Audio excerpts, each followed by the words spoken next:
안녕하세요, Cloud입니다. Hey guys, Cloud here. Today I want to talk about a post that I saw on the language learning subreddit, and some of the answers were interesting, some of them were really good, and some of them I kind of was really confused about. So I wanted to talk about that here. So let's look that up. Here it is. Why is my camera in the middle of nowhere? There we go.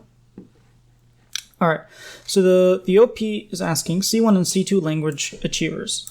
What study habits allowed you to reach that level, and what is the best advice you can give to a B2 language achiever? So this is a twofold question. Basically, if you've achieved C1 or C2, C1 I think is advanced and C2 is like fluent. B2 I think is upper intermediate. So he's asking, what did you do to get to advanced and fluent, and what advice would you give to someone who's at an upper intermediate level trying to get to advanced and fluent? Again, these are just titles that can be very flexible, but this is the same thing, same question. Okay. So this is the top comment, and it says, surrounding yourself with language. I agree. Surrounding yourself with language can never hurt. I recently reached C1 in French by doing exactly what I did when learning English, my C2, my native language. Like to watch YouTube, search for French YouTubers. Like to read, get yourself a French book, preferably the ones that test your understanding and are specifically written for learners. Keeping yourself up to date, change the settings of your news app to French. Heck, set your whole phone to French, haha. Like to chat, chat in French. With internet friends if you don't have a fitting real-life friend. Go for it. Everything you can change into being French, change it. Oh, and another thing that helped was having imaginary conversations in French. This is so true. I just imagined the weirdest scenarios. Okay, maybe not that, and try to imaginarily answer. For example, what would I answer if someone asked me stuff about climate change? Yeah, I do that all the time. Or also silly things like, would you prefer to time travel to the future or the past? I know what I'm going to be thinking when I'm taking a shower.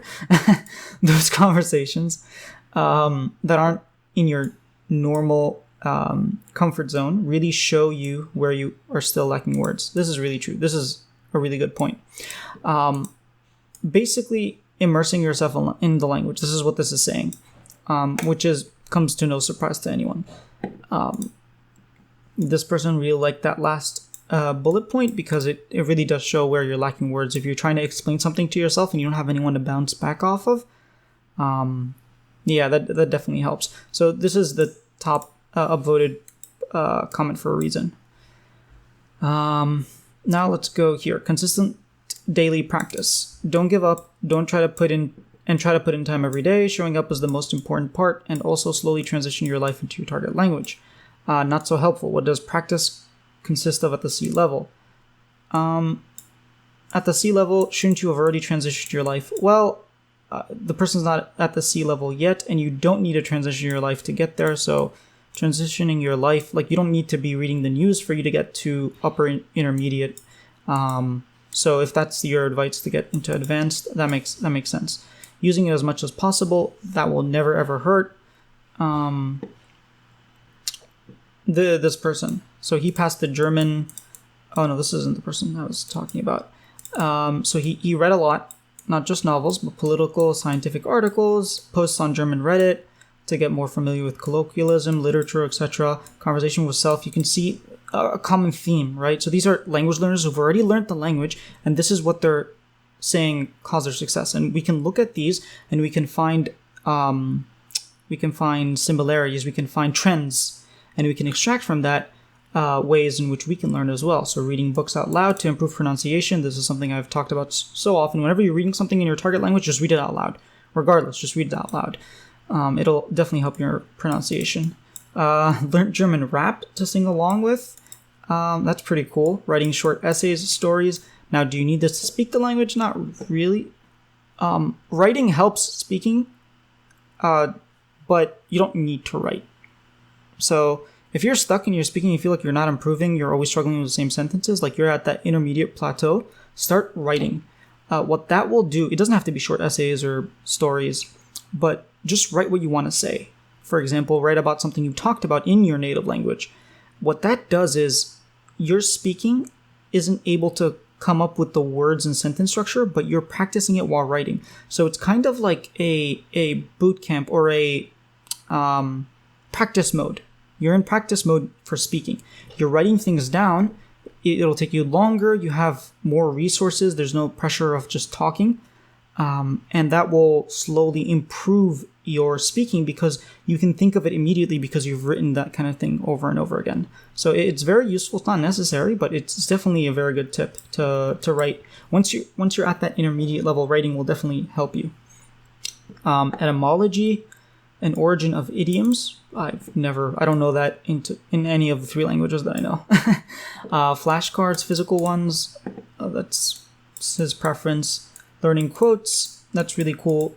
Idioms and quotes are really, really, really useful because you can see where they're used and what kind of context and what kind of words I usually use with them. This person says TED Talks is also a very good place. Long-term persistence. I reached C1 in MSA and B2.2 in... I didn't know there was a 2.2 in Levantine Arabic after years of studying. Basically, he's saying he didn't really enjoy it as much as he enjoyed French, but what set him apart from the majority of students of Arabic who never reached a proficient level is that he just stuck with it. He just kept doing it for years and years. Even if it takes him a long time, it's fine as long as he eventually gets to his goal. So study and practice consistently. So not so helpful. What does practice consist of at the C level? So this is another theme that you'll see. It's not a lot of things that you don't know. It's a lot of things that we already know. Like, yeah, if I did this every day, I'd probably be fluent within a few years, or I'll probably be upper advanced. But it's sometimes you feel like you're stuck, and sometimes you really need that sort of advice that's not just, oh, just keep doing it. That's like, okay, if you're stuck here, try doing this. And that's kind of what I was hoping from this, from the advice given to B2 learners. I was hoping of something, I should probably write this down, but I was hoping for like, hey, if you're stuck at reading, or why are you at a B2 and not at a C1 level? Well, the difference is between B2 and C1, you need to be more comfortable with doing A, B, and C. The ways you get more comfortable with doing A, B, and C might be some of the stuff that was already mentioned, like in the top post. And if you're feeling that that's not working for you, then here are some ways you can go about it. That's kind of what I was hoping to see. But nonetheless, it's really good advice. I use Anki every day, spaced repetition, learning 20 words every day, multiple definitions. I don't think that's going to get you from B2 to C1 necessarily. For content, I read native level books, watch shows on Netflix. This is pretty good. Listen to podcasts about topics I'm not familiar with. That's going to definitely broaden his horizons. Tons of input is extremely important to speak naturally. That's very true. I do voice shadowing every day to improve my accent. Talk to someone on Discord. I really like what he said here. This I can never imagine myself doing, which is not wrong. If that's what he likes to do, that's what he likes to do. It's totally cool. I don't know what one would have to study in order to reach level C2. You have to know the grammar anyways. So after B, it's just using the language. Yes, down foot away. This is so constructive. I mean, he's at -2 points. What probably hasn't occurred to you is that it doesn't look like you've learned another language to C1 independently. English doesn't count for most people.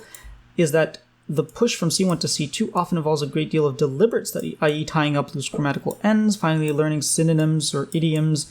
You may have been avoiding working through workbooks to consciously learn how to how an educated native speaker writes. It's not just using the language, usually far from it, hence the downvotes. No, I'm pretty sure that the reason for the downvotes is me being on Reddit. Okay, I'm going to stop reading.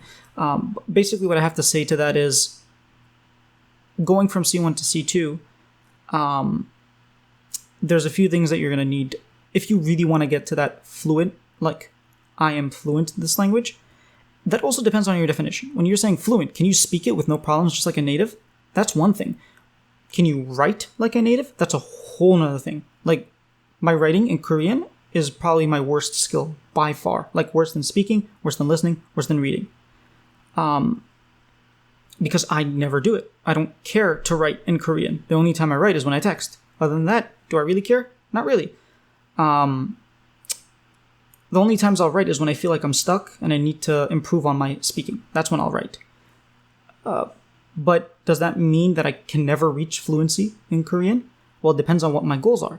Now, if my goal is to be like a native speaker, well, guess what? Some people really suck at writing in English, and they're still native speakers. So, I don't necessarily think that either one of them is 100% accurate. The definition of fluency or native-like is completely up to you. What part of the language do you think is important to you? That's what you should be focusing on, not being thrown into a blank bucket. Like, I would never, okay, maybe not never. I actually, within a few months, I'd be able to. But if I were to do my job in Arabic or Korean, let's see, how hard would that be? All right, in Korean, that would be extremely hard, just because of the writing. The writing is completely different than what I read usually. I read manhwas. The writing in manhwas and the writing in like formal documents and like engineering drafts and all that stuff. I don't even know have any physics in Arabic or in Korean. In Arabic it might be a little bit easier because I taught some Arabs some physics and some math in Arabic, or a mix of Arabic and English, so I'm kind of okay in that. I know a few chemistry words here and there. Korean, I don't know anything, so it might be a little bit easier in Arabic. But regardless, it would take me time to learn it. Now, does that mean I didn't reach a native level in Arabic?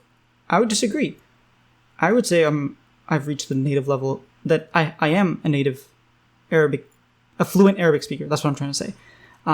Even though there are still things that I can't do, because no one person can do everything. It just depends on what your goals are. So that was a long-winded answer saying I think their argument just is a technical argument that doesn't actually matter. Like that, whatever they're arguing, I just feel like it doesn't actually matter. So a couple more comments to go. I turned my entire life to Spanish, phone to Spanish, computer to Spanish. So many people have done this. It doesn't really help too much. It only helps when you complement it. So many people have their phones in Korean, and they listen to Korean music, and they watch Korean dramas, but they're still not learning. I started shopping at Spanish groceries, eat out at Spanish restaurants. Presumably, they're speaking in Spanish when they're in these situations. That's going to help a lot. Biggest thing, though, was that I started reading as much as I could. Again, this is great, especially if you read out loud. The key is to engage with the language, which is true. If you're learning Spanish, live how a Spanish speaker would live. I can see that. I don't think you need that, but I don't think that's the key. It'll definitely speed up your learning, though. I'm not going to be very original, but watch several hours of content in English, 16 hours of lessons in English per week as part of my bachelor's. Consume a variety of materials, so broaden your vocabulary as much as possible, even though the topics not interest you that much. If you're, like, short on time, sure, but if not, if you have no deadline, which is probably most people, like, why?